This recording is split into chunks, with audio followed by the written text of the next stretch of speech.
We're back with Dr. Antoinette Brookins, who's showing us that it's okay to get emotional on this Monday, Doctor.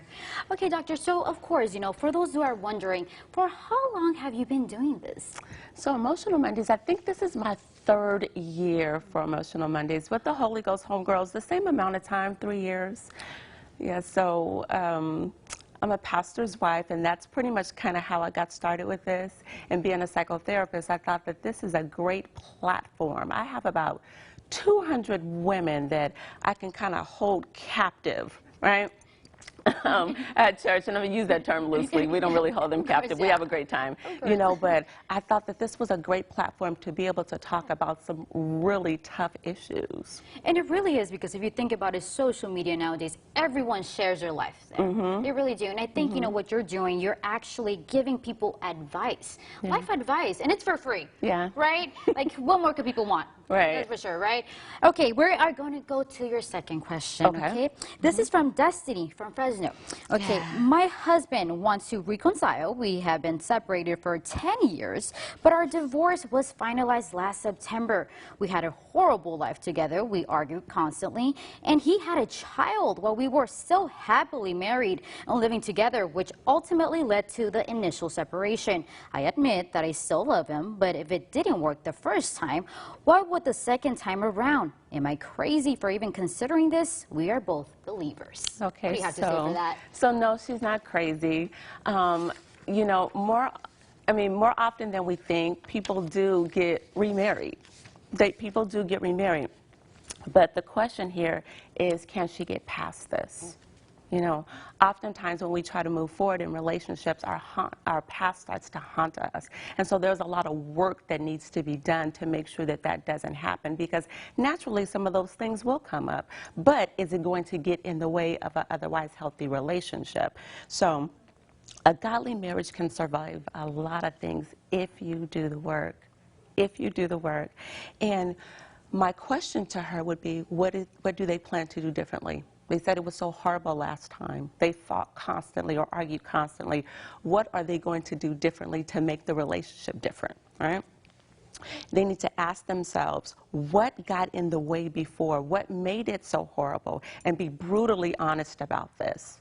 Because they were married or they were separated for quite some time, and then it took them a while for the divorce to be final.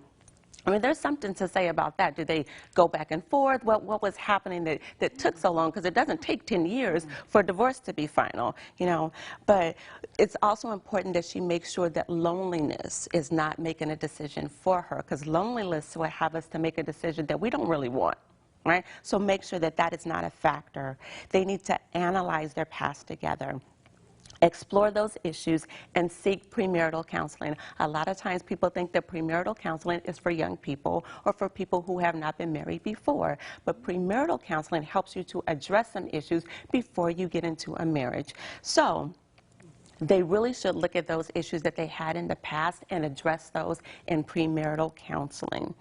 And another important thing that I think is really important is if she still looks at the infidelity and she is repulsed by it, if she thinks about the idea of co-raising this child and she's repulsed by it, run and don't look back. I find it really interesting that you mentioned the whole loneliness part, like to not. Because people, when they separate, sometimes they feel, okay, they make a decision because they're feeling lonely, right? Like when people are feeling like that, what do you recommend for them to do? I don't mean to be coy by saying this, but find a hobby. Do something. Use this time to work on yourself. Go back to school. Work on your credit. I mean, do something. Do something that enhances yourself so that you're not stuck thinking about, I'm so lonely, I wish somebody was here, or I miss that person. Because loneliness will grab you and say, somebody needs to be here with me. And so when we start thinking about that, we'll just choose anybody. We'll choose anybody, and so we'll end up in a very bad place because we're lonely. Doesn't mean that we're making a good decision. We're just making a decision out of loneliness. That is so true. I've heard that before. Yeah. And Doctor, of course, you have an event coming up called All Shades of Beautiful. Can you tell us about that, please? Yes, All Shades of Beautiful is a time for women of faith, women of the Christian faith, all shades, all shapes, all sizes to come together and celebrate being a woman of God. And so we have a professional panel of women who will talk about their beauty story, internal beauty, external beauty, what that was like for them, how self-esteem played a part in their life, mistakes that they may have made, and we're going to celebrate the triumphs. We have an expert panel who are mental health professionals and a medical doctor who is going to be talking about the impact of self-esteem on the body and on the mind. And so we'll have a beautiful brunch, and we'll have a live DJ, we'll have vendors, all of those kinds of things. And so we want if there is any woman of faith, if they say they're a woman of faith, they need to be at this event. They need to be there. They'll really enjoy it. And of course, when is this event happening? It's going to be January 18th, Martin Luther King weekend. We purposely picked that weekend so we could celebrate color. Well, you know what I mean? And everybody being together. So it's $45 for VIP, $35 for general admission. If they only want to do the panel discussion, that is $10. Perfect. And there you guys have it. There you guys have it. You know, $45, that is not a lot at all. We spend more than that on coffee in a week. There we go, yes. And doctor, for those, we only have 20 seconds. For those people that would like to, find you on Facebook, where could they go? Sure. Look for Holy Ghost Homegirls across social media platforms. Holy Ghost Homegirls, or again, holyghost@gmail.com. Again, that's the one email that every Christian girl should have. Perfect, doctor. Thank you so much for You're being welcome. here with us.